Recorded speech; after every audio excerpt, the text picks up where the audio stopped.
اللهم صل على محمد وآله وزدني بهم يا ربي نورا.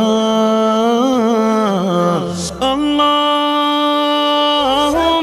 صل عليه، اللهم صل عليه، اللهم صل عليه، اللهم صل عليه،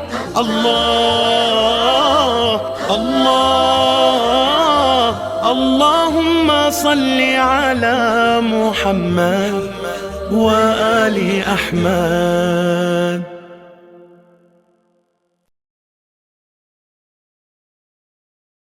جهل نادانی و او تیارې د ضلالت وې، شرک بت پرستی و او سجدې د معصیت وې، جنگ و گمراهی و تورې شپې د جنایت وې، قتل و مرګونه و خبرې د غارت وې. راغی دغه وخت رحم د رب العالمین، مبوس یې کړه دنیا ته رحمت للعالمین. ګرانو قدرمنو کتونکو السلام علیکم ورحمت الله وبرکاتو. زه هدي ټي وي له طرفه د پیغمبر اکرم صلی الله علیه و آله وسلم بعثت خپرونې سره تاسو په خدمت کې حاضر شوی یم. هیله لرم چې تاسو به روغ جوړ او خوشحاله وئ. قدرمنو کتونکو په دې وخت کې موږ سره په سټوډیو کې موجود دی د مو ډېر ګران خوږ او قدرمن میلمه حجت الاسلام والمسلمین مولانا عامل حسن مظاهري صاحب. راځئ چې ورسره سلام علیکم وکړو. مولانا صاحب سلام علیکم ورحمت الله. وعلیکم السلام ورحمت الله وبرکاتو. قدرمنو کتونکو یو ځل بیا د تاسو ډیره مننه کوم چې تاسو د زموږ چینل خوښ کړی دی. هیله ده چې تر اخره پورې به موږ سره وئ او زموږ د پروګرام به تر اخره پورې وګورئ. قدرمنو کتونکو بعثت حوالې سره به مولانا صاحب سره خبرې کوو او پیغمبر اکرم صلی الله علیه و آله وسلم د مو آخري نبی حضرت محمد مصطفی صلی الله علیه و آله وسلم چې کله مبعوث شول، لکه څنګه رحیم درانی صاحب په خپلو اشعارو کې دې طرف ته اشاره کړې دی چې هغه وخت کې تورې تیارې وې، جهالت و، مرګونه و، قبیلګي کوم سیستم و او خپله کې چې کوم تعصب و، قبیلګي تعصب و، د زبان تعصب و، د عرب دی، د عجم دی او یو بل عزت و احترام نه و. هغه کاش چې هغه سره مال و دولت وی، هغه به احترام ډیر زیات و او که ډیر ښه خلک هم په هغه وخت کې موجود وی خو چې هغو سره پیسه نه وی، هغه به ډیر ټیټ ګڼل، هغو ته به سپک نظر کول. قدرمنو کتونکو هغه وخت کې پیغمبر مبعوث شول چې ګمراهي هغې درجې باندې رسیدي وه چې هغه خلکو نه خپل ځان هیر شوی و. هغو دا هیر کړي وو چې پروردګار عالم مو کوم شي دپاره خلق کړي وو، مو خلقت څه شي دپاره شوی دی. هغه وخت کې د مو ګران او خوږ نبي مبعوث شول. قدمونو کتونکو دې په باره کې د بعثت چې کومه پیښه ده هغه په باره کې به مو مولانا صاحب سره خبرې کوو او هغه ته مو بلنه ویر کړې او دغه مننه هم کوو چې هغه د مو دعوت قبول کړی دی. راځئ چې هغه طرف ته ورشو او بعثت حوالې سره هغه سره خبرې وکړو. مولانا صاحب د تاسو ډېره مننه کوو چې تاسو د موږ سټوډیو ته تشریف راوړل او مو بلنه او دعوت چې کوم هغه مې قبول کړل. بعثت حوالې سره زه تاسو ته او د خپلو ګرانو کتونکو ته ډېر مبارکباد وایم. پروردګار عالم دغه شپې ورځې موږ ته بختورې وګرځي او د دې برکات چې کوم دی هغه موږ زندګي باندې کېږدولی کړي. مولانا صاحب د بعثت په باره کې موږ ګران کتونکي به منتظر وي چې هغه ته تاسو خبرې وکړي چې دا څه پیښه وه او د دې نتایج څه وو او برکات څه وو. اعوذ بالله من الشیطان الرجیم. بسم الله الرحمن الرحیم وبه نستعین انه خیر ناصر ومعین وصلی الله علی محمد وآله الطاهرین. تاسو خدمت کې ګران قدرو کتونکو خدمت کې السلام علیکم ورحمت الله وبرکاتو. زه هم بعثت حواله سره تاسو خدمت کې مو کوم ګران قدرې کتونکي دي هغو خدمت کې هدیه تبریک پیش کوم. ډېره مننه. مبارکباد یې وایم. انشاءالله پروردګار عالم د دې ورځې له برکته مو ټولو عاقبت په خیر کړي. الله امین. که څرنګه تاسو الحمدلله ډېر ښه شعرونو سره آغاز وکړ د پروګرام والا رحیم درانی صاحب ډاکټر رحیم درانی صاحب والا اشعارو ډېر ښه طریقې سره تاسو د بعثت والا آغاز ته څنګه کېږي ډېر ښه وکړو. بعثت متعلق مو مختلف طریقې سره یا مختلف مباحث پیش کوی شو. اول د خود بعثت والا تاریخ سمو پیغمبر اکرم صلی الله علیه و آله وسلم کوم تاریخ باندې مبعوث شو. بعثت یا مبعوث والا یعنی منتخب شو. بالکل پروردگار عالم هغه ته ویلو ته دې د بعد نبی یې پیغمبر یې د ما رسول یې وحی ور باندې وحی ور باندې وشوه. اول تاریخ متعلق مو اهل سنت برادران ورونه کوم دي هغه یو تاریخ نقل کوي، مو شیعه علما کوم دي هغه بل تاریخ باندې اتفاق کوي. مو اهل سنت ورونه اکثر طور باندې رمضان میاشت یادوي، رمضان کې بیا رمضان کې چوک 19 رمضان یادوي، چوک 18 رمضان یادوي، چوک 16 رمضان یادوي. خو اکثر طور باندې اهل سنت ورونه کوم دي هغه د رمضان ذکر کړی دی. شاید د شي وجه دا وي چې قرآن کریم والا نزول کوم ذکر شوی چې ان انزلناه فی لیلة القدر د لیلة القدر حواله سره چونکې قرآن نزول هم ماه مبارک رمضان کې شوی و، دی وجه نه شاید مو اهل سنت رونه هم رمضان ذکر کوي. لیکن شیعه علما کوم دي غو اکثر اتفاق په دې باندې دی چې پیغمبر اکرم والا بعثت اور مبعوث شونه غا رجب میاشته کې اور 16 رجب باندې شوی هغه مبعوث شوی. دا تاریخي بحث به هر حال اوس کې مو اکثر طور چونکه علما 16 رجب منی مو هم مغه 16 رجب باندې بدی پروګرام جشن منو ور باندې او اهل سنت به هر حال غا ذکر کړی دی. لیکن بل بحث کوم د غدایز د څنګه بعثت وشو ان کوم تاریخ ذکر شوی دی، کوم کې داستان ذکر شوی دی بعثت ولغه حواله سره نقل داسې شوی دی چې پیغمبر اکرم به همیشه هر کال غار حرا ته تلل عبادت به کول. هر کال یوه میاشته پورې کله زیات کله کم غار حرا ته به تلل غځي کې د پروردګار عالم عبادت به یعنی د پیغمبر اکرم یو مخصوص وخت چې هغه کې به غار حرا ته تلل غار حرا ته تلل به عبادت به کولو. نو یوه ټایم کې نن د 27 رجب ذکر به زه وکم، دی ټایم باندې څلاړ و، دی ټایم کې پیغمبر اکرم باندې جبرائیل امین نازلیږي او ورته فرمایي چې یا محمد اقرأ ته ووایه. رسول اکرم ورته تپوس کوي څه ووایه؟ غیت اقرأ باسم ربک الذي خلق الانسان من علق و کوم آیتونه دي د سوره علق والا. دې ټایم کې پیغمبر اکرم جبرائیل امین طرف ته دا ورته وحی کیږي چې تاسو دا ویایو اور پیغمبر اکرم هم د دې الفاظو تکرار کوي. خو یو اهم خبره ده چې دې ټایم کې پیغمبر اکرم سره امام علی علیه السلام هم موجود و. د دې ذکر مختلفو کتابونو تاریخي کتابونو کې ذکر شوی دی.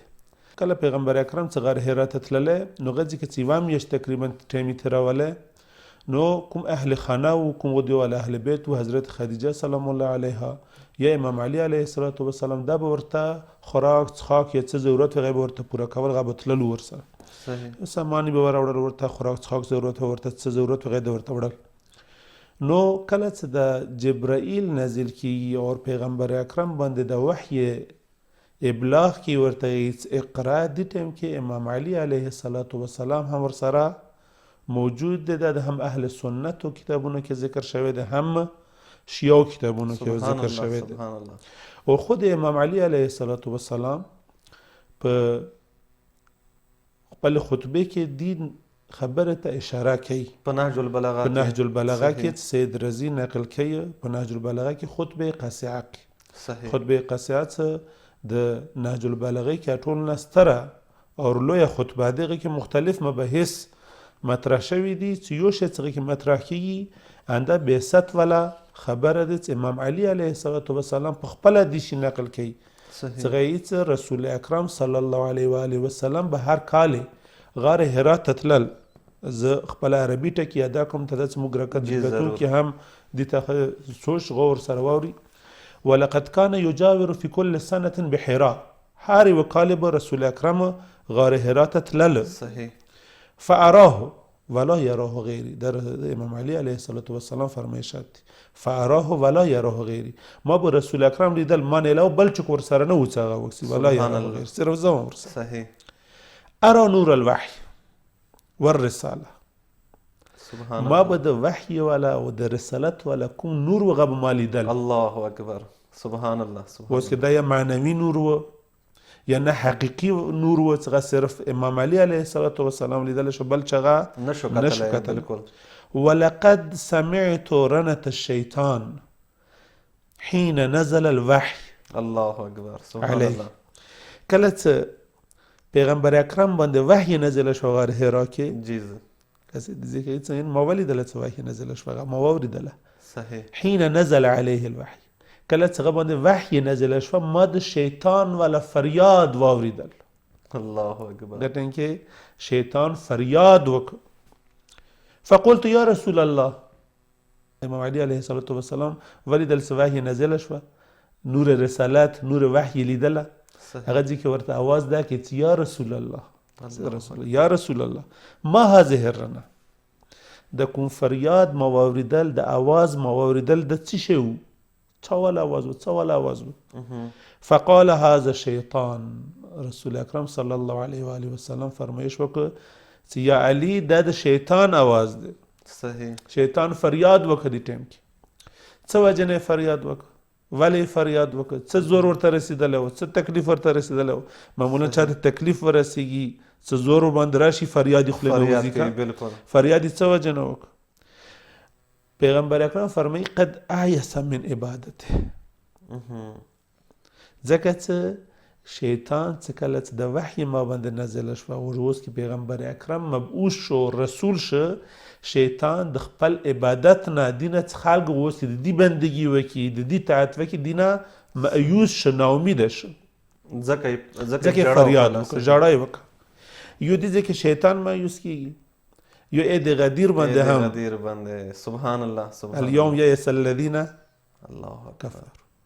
هغه ورځ د څنګه کافران څنګه د شیطان اعوان وو، د شیطان فوجیان وو، د شیطان مریدان وو، هغه ورځ مایوس شو.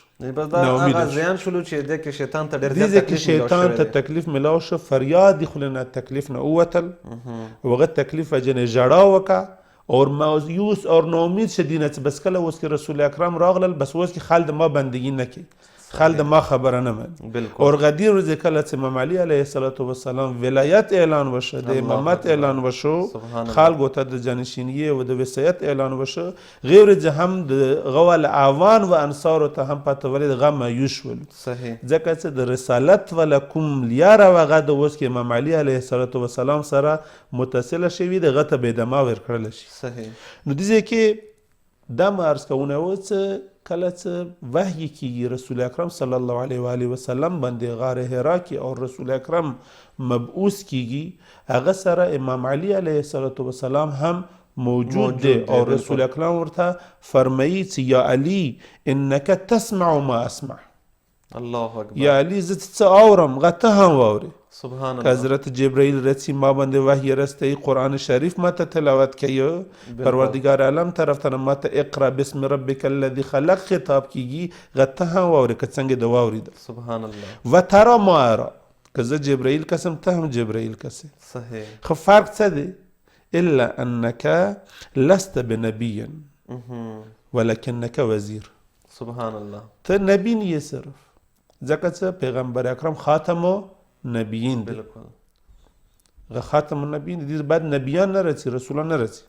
ته نبی نه یې، ته رسول نه یې، خو لیکن څه زه څه اورم غته هم اورې او زه څه کسم غته هم کسې. ته د ما وزیر یې، ته د ما وصي یې. د هغه ټایم کې پیغمبر اکرم صلی الله علیه و آله وسلم علی ته بشارت ویر کو، خبر ورته ویر کو. په وخت پیغمبر اکرم د امام علی السلام فضیل بیان کړی. هغه ټایم کې د امام علی علیه السلام بیا چې کله هغه د بعد د 3 کاله تقریبا غو اند چې پټي دعوت وو او درې ټایم چې پټي دعوت کولو، 3 کاله چې پټي دعوت وو، 3 کالو بعد فنزر عشیرتک الاقربین ولا ینزلیږي اور بیا دعوت عمومي کې غځ کې هم د پهله اعلان د څه ولا کې چې ما د بعد به هاذا وسی و اخی، دا به د ما وسی وي، دا به د ما ورور وي، دا د ما وزیر به ما د بعد به خلیفہ انداوي، غځ کې هم د جانشین به انداوي. د ذکر غځ کې کوي. صحیح. نو پیغمبر اکرم ولا بعثت کله وشي حضرت علی علیه الصلاة والسلام ور سره غځ کې موجود او دې طرف ته اشاره کړې دي چې پیغمبر اکرم ته معجزه ضرورت دی، په کار د معجزه ور سره ټول نه اصلي معجزه کومه دی قرآن کریم دی بشک څه معجزې جاویدان دی همیشگی معجزه دی اوسه پورې تر اوسه پورې تر قیامته پورې دا معجزه مو سره موجوده دی مو ورسره تمسک کوو مو پکار دی هغه باندې عمل وکړو دا یوه معجزه دی دین علاوه مختلف معجزات نور هم ذکر شوي دي چې یوه معجزه چونکې امام علي علیه الصلاة والسلام اندي خطبه قصیه کې ورته اشاره کوي جی هغه ذکر کوي زه به هغه ته صرف اشاره وکړم بیا نور بس مخکې ځو امام علي علیه الصلاة والسلام فرمایي چې زه یوه ورځ رسول اکرم صلی الله علیه وسلم سره ولاړ وم سیټ ته دې ټایم کې د قریش والا کوم مشران وو ابو جهل ابو سفیان نور کوم کسان وو هغه راغلل رسول ته هغه ورته یی چې یا محمد که چیرې ته رښتیا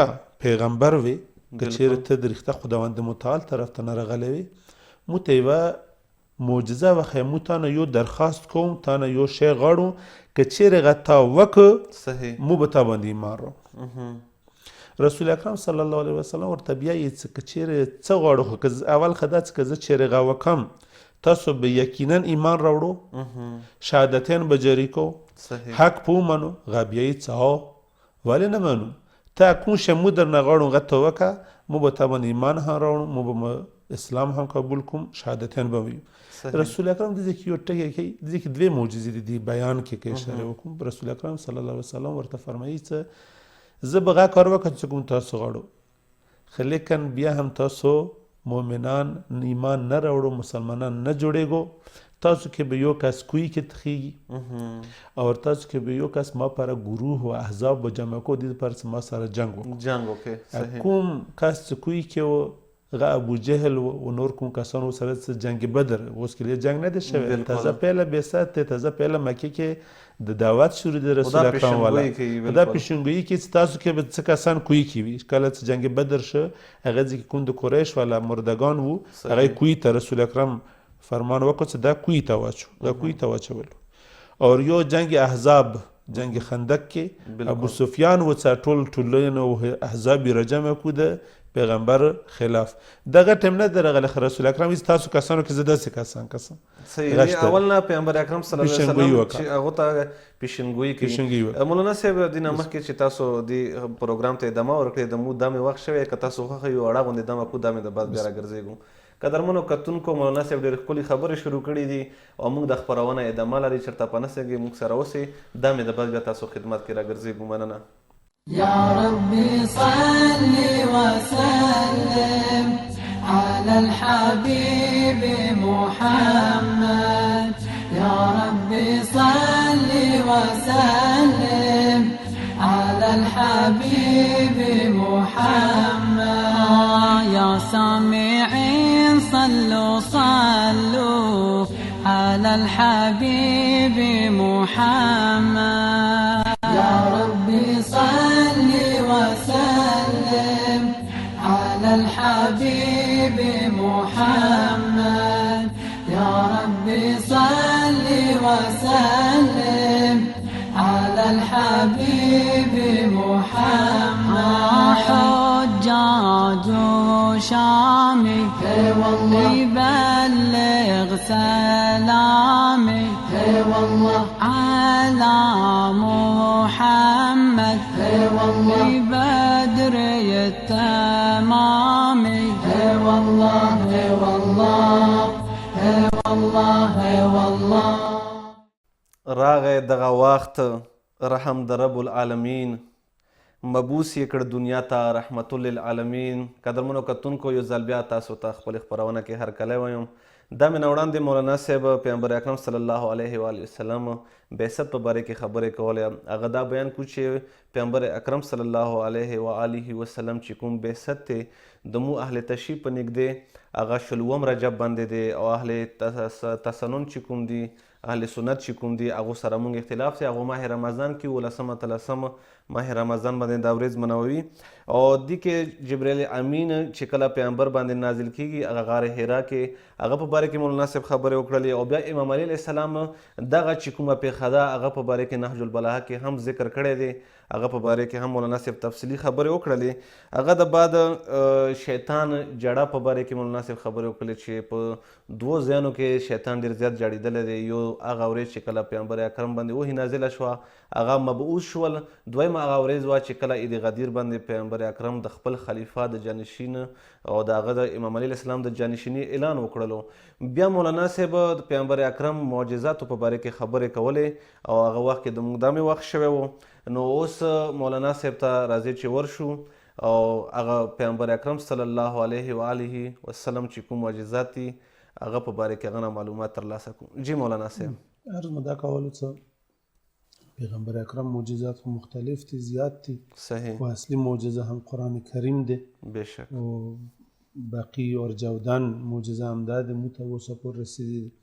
خو ځنه معجزې هغه وي چې هغه ټایم مناسبت سره هغه ټایم سره په کار د شوي وي، مشرکانو غوښتله یا هغه ټایم ضرورت و چې هغه معجزه وشي. مختلف معجزات ډېر زیات دي، لږ نه دي. خو ما د یوې ته صرف اشاره کوله ځکه چې امام علي علیه السلام د دې معجزې نقل خطبې قصې کې کړی دی. هغه وجه نه هغه مناسبت سره ځکه چې د امام علي علیه السلام خطبې ذکر وشه، هغه مناسبت سره ما عرض وکړو چې دې ته به اشاره وکړو. عرض وشو چې قریش ولا کوم مشران وغه رسول اکرم صلی الله علیه و وسلم ته راغلل، ورته ویل چې موږ تا نه یو خاص لرو که چېرې هغه ته وکړي موږ به مسلمانان شو. رسول اکرم صلی الله علیه و وسلم ورته فرمایش وکړ چې تاسو ما ته پته دی چې بیا هم مسلمانان نه جوړېږو او تاسو که به ځنه کسان کوی ته بدخیږي او ځنه کسان به مو برخلاف ګروپ احزاب به جمع کوو. صحیح. به هر چونکې رسول نه خواست شوی دی، رسول اکرم دې دپاره خپل نبوت اثبات وکړي، هغه ثابت کړي چې او زه نبي یم او رسول یم. هغو دا دعوا کړې ده چې موږ مؤمنان جوړېږو. هغه ورته څخه تاسو څه غواړئ؟ یعنی مولانا صاحب چې کوم انبیاو دا د ټولو انبیاو سنت و چې هغه خپل نبوت اثبات دپاره معجزات کولو او دا پروردګار عالم طرف نه هغو ته میلو شوي وو. بېشک همداسې دی. د مو څوره نبیان پیغمبران تېر شوي دي، هغو خپل زمانې کې مختلف معجزات وې.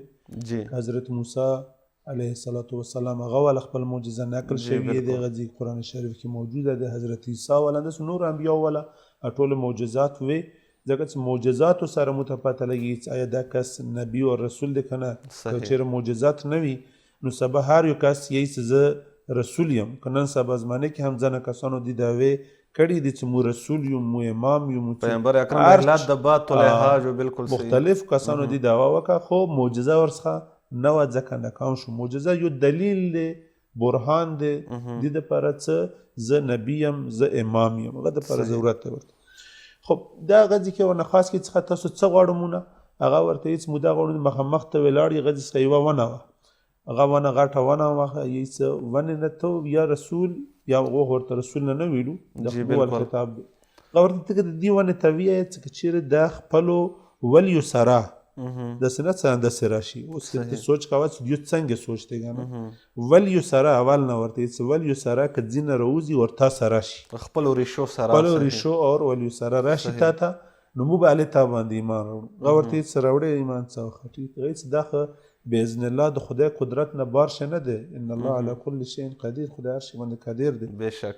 نو فوراً دا ونې ته هېڅ او ونې که چېرې ته پروردګار عالم منې او ورته دې باندې منونکي او ایمان لرې چې زه د پروردګار عالم رسول یم نو ما سره راشه. صحیح.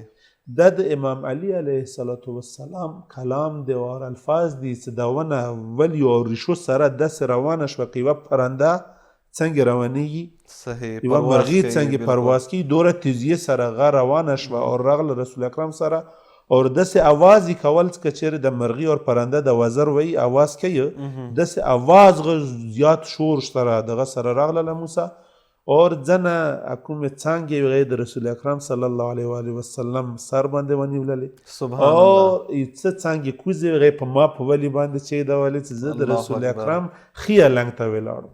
صحیح. هغې څه معجزه مې ولیدله. خو اوس کې چوک واقعا حق طلب انسان وي بالکل ما قبوله کا. خدیو کې دوره غرور او استکبار دی که څنګه شیطان ابا واستکبره وکانه من الکافرین شو، استکبار یې وکړه. دیو کې هم د غرور او استکبار د امام علي علیه السلام فرمایي چې دیو غرور او استکبار وجه نه ورته یي چې یا محمد که چیرې دا خو وکړه خو یو بل شی وکړه غدا چې ته ورته ویې چې لاړه شي خپل ځي ته او نیمه تا سره شي. رسول اکرم صلی الله علیه وسلم دا کار هم کوي، ونه ته هېڅ واپس شه خپل ځي ته بیا هغه ریشو ولیو څه خپل ځي ته بیا واپسېږي ورته هېڅ نیمه راشي، نیمېږي او نیمه ورته راځي. بیا ورته غن بیا هم نه مني، بیا هم غرور او استکبار ورکې موجود دی، تکبر ورکې موجود دی، ورته یې څخه اوس څخه نیمه راغله بیا ورته یې نیمه بیا لاړه شي خپل ځي سره منسلکه شي. هغه ځي کې رسول اکرم ورته یې بیا واپس شه خیر دی. اخر کې خو بیا څه نه انت ساحر کذاب، استغفر الله، تهمت لګوي، تهمت لګوي د سحر والا او جادو والا.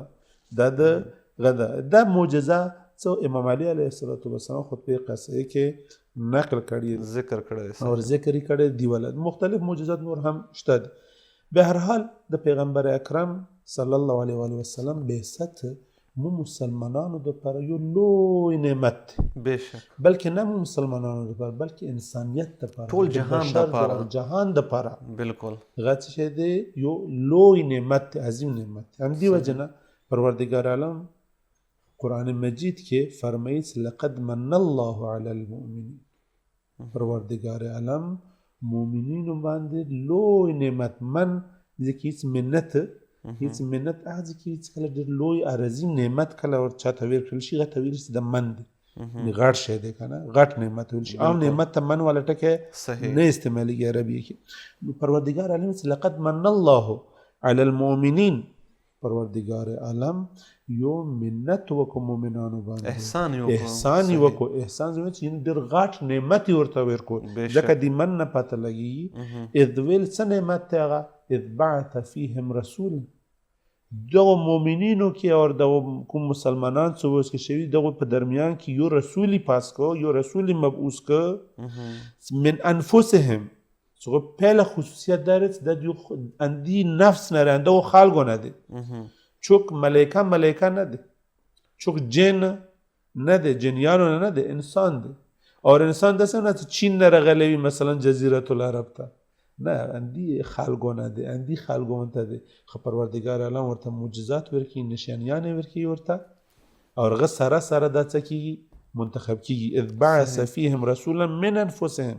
خو د نفس ټکی هم ډېر نکته لري، یوه مهمه نکته لري چې بیا مخکې ورته انشاءالله که ټایم میلاو شي هغه ته به اشاره کوم چې د من انفسهم ویلی وي.